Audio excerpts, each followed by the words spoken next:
Society is built on the unspoken agreement that everyone must be readable. We use social cues, small talk, and constant feedback to map out who people are. But the loner is a blank map. When society can't find your coordinates, they don't see mystery, they see a threat. Consider the silent competence in the workplace. While others spend half their day narrating their progress and playing office politics, you simply produce results in total silence. You don't join the gossip and you don't ask for head pats. You just finish the work and leave. This efficiency is terrifying to the social climbers. They rely on visibility and vibes to keep their status. When you outperform them without saying a word, you expose the fact that their social games are actually distractions. Your silence makes your skill feel like an unfair advantage. Now look at immunity to peer pressure in a neighborhood or community group.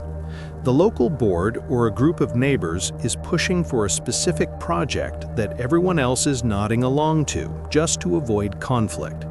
You are the only one who says, "No, I'm not interested." You don't get angry, and you don't offer a long excuse. You just decline. This social armor makes the rest of the group feel deeply exposed. By standing alone, you highlight the fact that they are only participating because they are afraid of being the outlier. People fear the loner because the loner is a non-consumer of social validation. Most people are addicted to being liked. When you show that you don't need the group's like to feel secure, you take away the only currency the group has to control you. Think about the unreadable presence at a party. Everyone is performing high energy and oversharing personal details. You are calm and observant. Because you aren't leaking your emotions, people assume you are seeing right through their masks. Your stillness feels like a mirror. This lack of emotional leakage creates a vacuum. In that vacuum, people project their own insecurities onto you. If they are lying, they think you know. If they are faking, they think you see it.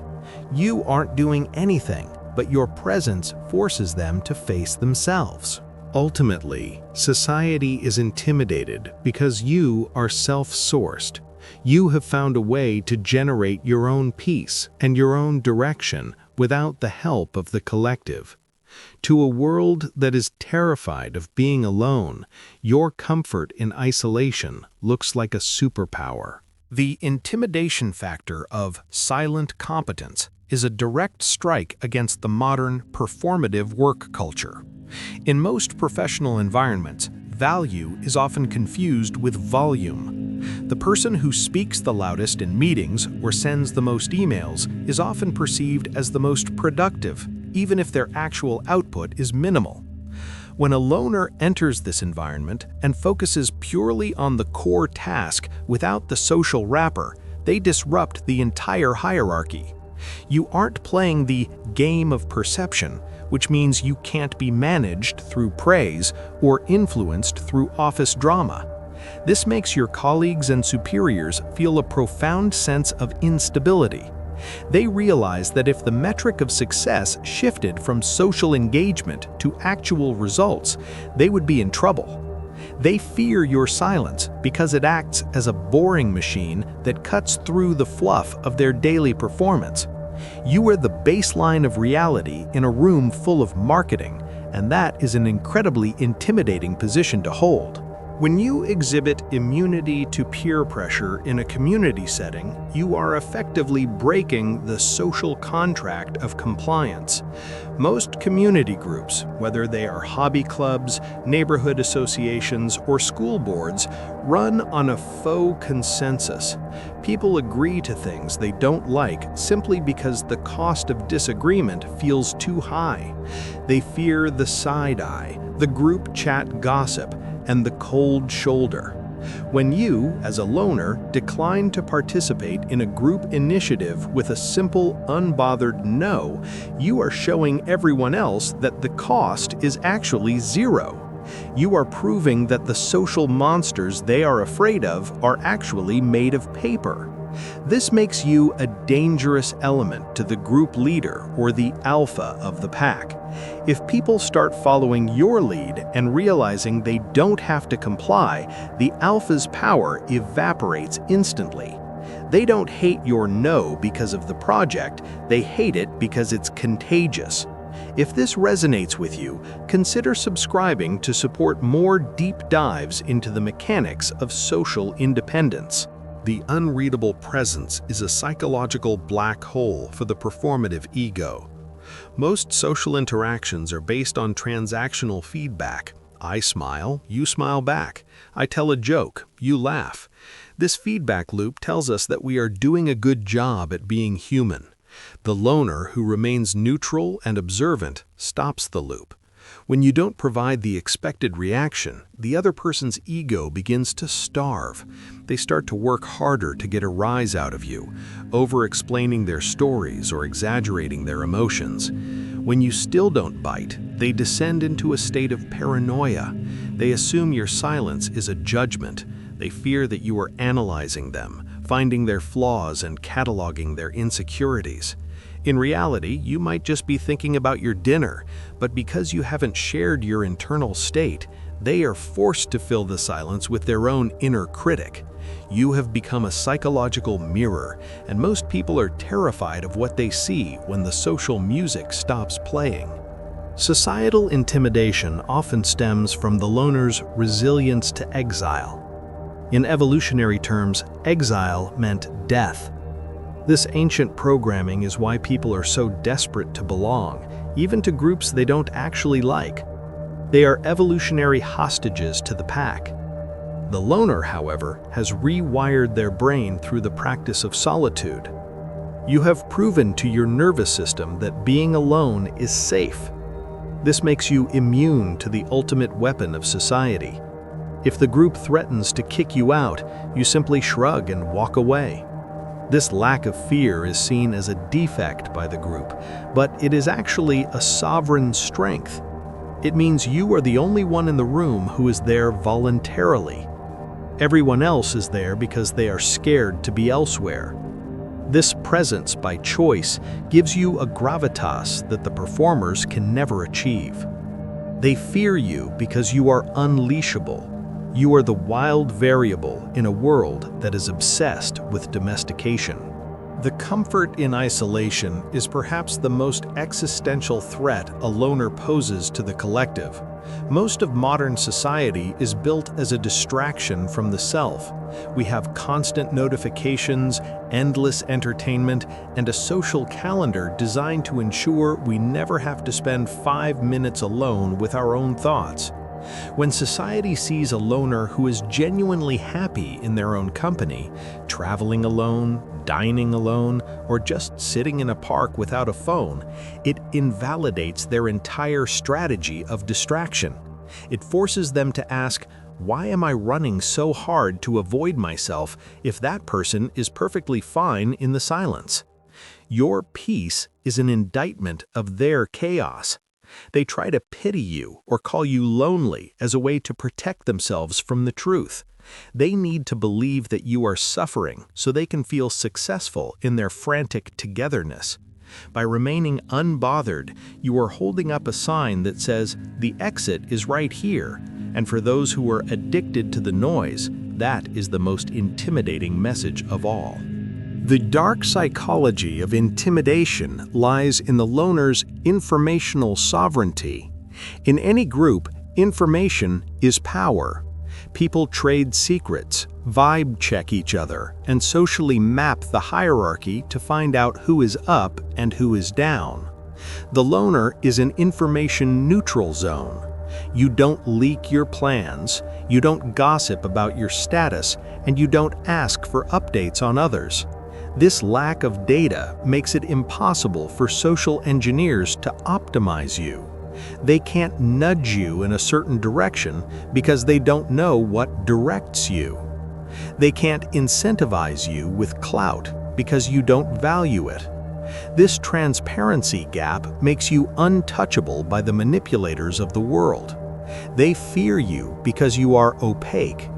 In a world that is obsessively transparent, where everyone is broadcasting their inner lives for likes, your privacy is a revolutionary act. You are the black box in a glass house, and your opacity is your security. You have realized that being known is often a trap, and you have decided to remain an enigma so you can remain free. This strategic mystery is what makes people lower their voices when you walk into a room. They aren't respecting you, they are testing the perimeter of your silence. One of the most intimidating things about a loner is their finality of decision. Most people crowdsource their choices. They ask their friends, their family, and their social circle for feedback before they make a move. This decision by committee makes their choices soft and negotiable. The loner, however, makes internal decisions. When you decide to leave a job, end a relationship, or move to a new city, you do it with a quiet finality that admits no negotiation. You don't look for validation, and you don't submit your logic for public review. This sovereign execution of your will is terrifying to social controllers. They are used to being able to talk people out of their autonomy. They use guilt, logic, and fear to correct people's paths. But when they try to correct a loner, they hit a wall of certainty. You aren't arrogant, you are just decided. This finality makes you unstoppable. They fear you because you are a force of nature that doesn't need a permission slip to exist. You have realized that your will is the only legislation that matters in the kingdom of your own life. By the time they realize you're moving, you are already gone, and there is nothing they can do to pull you back. The lack of social friction in a loner's life is a source of profound envy and intimidation for the crowd. Most people's lives are high friction. They're constantly negotiating their needs against the needs of the pack. They have obligations they hate, friendships that drain them, and roles they have outgrown but are too scared to shed. They are exhausted by the performance. When they see a loner who has zero social friction, who does what they want, when they want, with zero apology, it exposes the weight of their own shackles. They pathologize your ease as selfishness or coldness because they can't afford to admit that it's freedom. If they admitted you were free, they would have to admit they are prisoners. So they attack your solitude to defend their captivity. They fear your simplicity because it mocks their complexity. You are the minimalist in a world of social hoarders, and your clean space makes their cluttered souls feel small. You have realized that belonging is often just indebtedness in a better outfit, and you have opted out of the credit system entirely. You are debt-free in an emotional economy that is bankrupt, and that makes you the wealthiest person in the room. There is a clinical clarity in the loner's observations that society finds deeply disturbing. Because you aren't in the game, you can see the rules more clearly than those who are playing. You see the microaggressions, the fake smiles, the power plays, and the hidden agendas of the group with startling accuracy. When you do speak, your observations are often uncomfortably true. You don't sugarcoat the social reality because you don't need the group's favor. This makes you a truth teller in a world of myth makers. They fear your perspective because it destabilizes the shared delusions that keep the group together. If you point out the emperor has no clothes, you ruined the parade for everyone. So they avoid your gaze and interrogate your motives. They want to believe you are bitter or cynical, because if you are clear-eyed, then they are blind. You are the dark psychological spotlight that illuminates the shadows of the collective. You have realized that being popular often requires being blind, and you have traded your popularity for vision. Your sight is your shield, and your clarity is your sword. The indifference to punishment is the final barrier between the loner and the group's control. Society's punishments are all social: the snub, the rumor, the exclusion. For the other directed person, these are lethal. They will beg, plead, and change themselves to avoid a cold look. The loner, however, has internalized their reward system. Your dopamine comes from self-mastery, deep work, and personal growth, things the group cannot give and cannot take away. This indifference makes the tribal enforcers feel absurd. They are like guardians of a prison where the doors are open and the inmates are staying by choice. When they try to punish you by ignoring you, they are giving you exactly what you wanted: more silence. This inversion of punishment is a dark psychological checkmate. You have hacked the social software and flipped the bit. What was meant to be a banishment is received as a vacation. They fear you because you are immune to their gravity. You are a satellite that has escaped the orbit of shame and guilt. You are moving through the void with your own propulsion, and they are left behind in the atmosphere of their own making. In the final analysis, society is intimidated by loners because you represent the death of the collective ego. You are the living proof that a human being is complete in their singularity. You have dismantled the illusion that we need validation, consensus, or belonging to be valid. You are a sovereign soul in a world of subsidized identities. By the time they realize they can't break you, they have already begun to fear you. But this fear is not based on aggression, it is based on awe.